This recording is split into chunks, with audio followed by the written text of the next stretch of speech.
Think about the most heartbreaking character in Young Sheldon. When you look at the Cooper family, you might immediately think of Sheldon's social isolation or maybe Connie's emotional tragedies over the years, but you're wrong. The most tragic character in the entire show is the one who died thinking nobody loved him. The one who carried the weight of the entire household on his shoulders while receiving nothing but cold shoulders in return. George Cooper.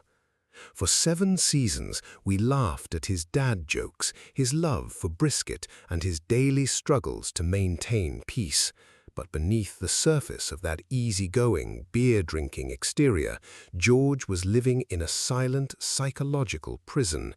He was surrounded by a family he sacrificed absolutely everything for, yet he was completely, utterly alone. In this video, we unmask the deep, dark truth about George Cooper that the show hid behind laugh tracks and family sitcom tropes. To truly understand George's tragedy, we have to look back at what he gave up.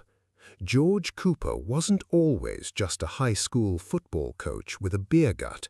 He had dreams, he had ambitions, and he had a future in football that could have taken him to much bigger places. But when life got hard, when unexpected responsibilities arrived and a family had to be fed, George buried his own future to build theirs. Every single day, he endured a high-stress job that drained his energy, financial burdens that kept him awake in the dead of night, and worsening health issues he deliberately ignored just to keep pushing forward. And what did he get in return for this lifetime of devotion? Constant, relentless criticism. To his family, he wasn't a hero, he was just the loud guy on the couch who drank too much beer and didn't do enough. They happily saw his coping mechanisms, but they chose to be completely blind to his pain. Every single penny he earned went straight to Sheldon's expensive schooling, Missy's growing needs, and Mary's house. Yet he was treated like an outsider in his own home, a guest who was constantly failing their expectations. But financial stress wasn't his biggest problem. His own marriage was a psychological war zone. A man can handle the weight of the entire world if he has a loving home to return to at night, but for George, his home was where the isolation felt the heaviest. His marriage with Mary Cooper wasn't a partnership, it was a slow, agonizing separation of two souls. Mary looked down on him. She constantly used her religion as a shield to judge his flaws, while completely ignoring her own self-righteous behavior. Whenever a major household decision had to be made, George's voice was completely silenced. Mary's ultimate priority was always Sheldon or the church or her mother, Connie.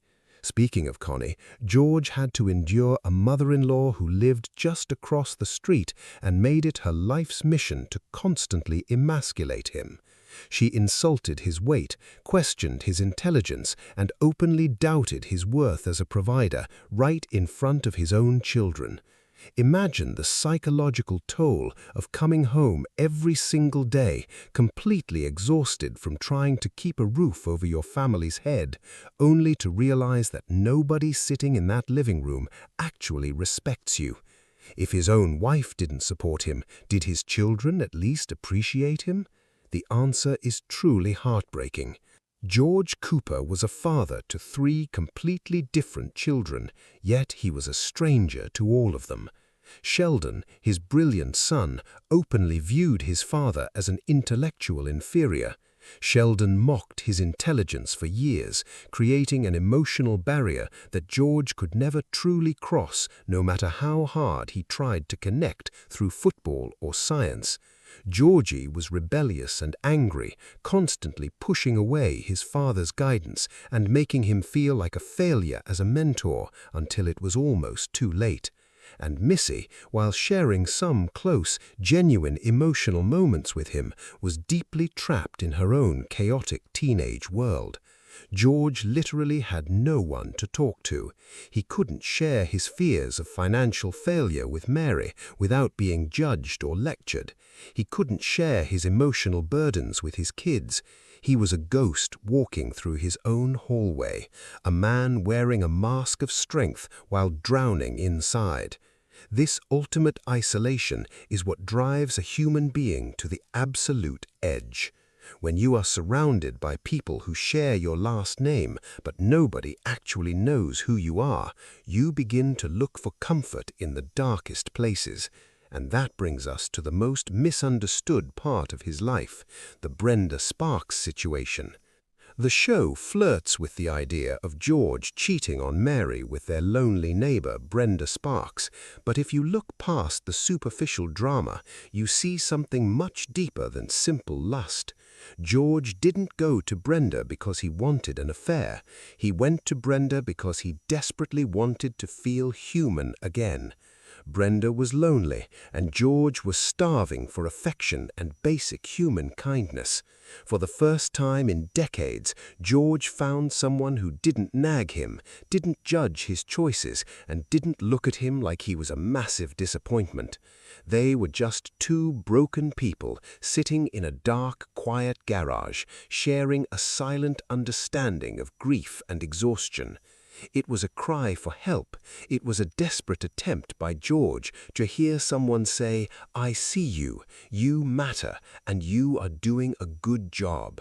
But because of his profound sense of duty, George chose his family over his own personal happiness.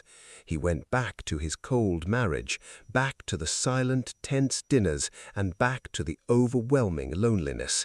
He chose to stay trapped in his prison until his heart literally gave out.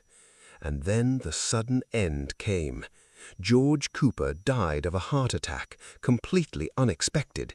He died at work, away from his family, alone, just as he had lived. And the ultimate tragedy of George's entire life is that his family only realized his true worth when his seat at the dinner table was permanently empty. Mary lost her absolute rock. Georgie had to instantly grow up and abandon his youth to become the provider his father always was. And Missy spent the rest of her adult life processing the deep guilt of how she treated the father who protected him from a world that didn't understand him.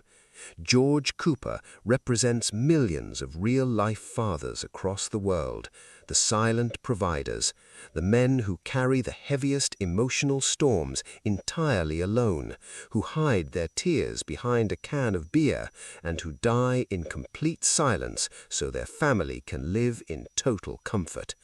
George wasn't a perfect man, and he made his fair share of mistakes, but he was a good father who died thinking he was entirely alone in this world. And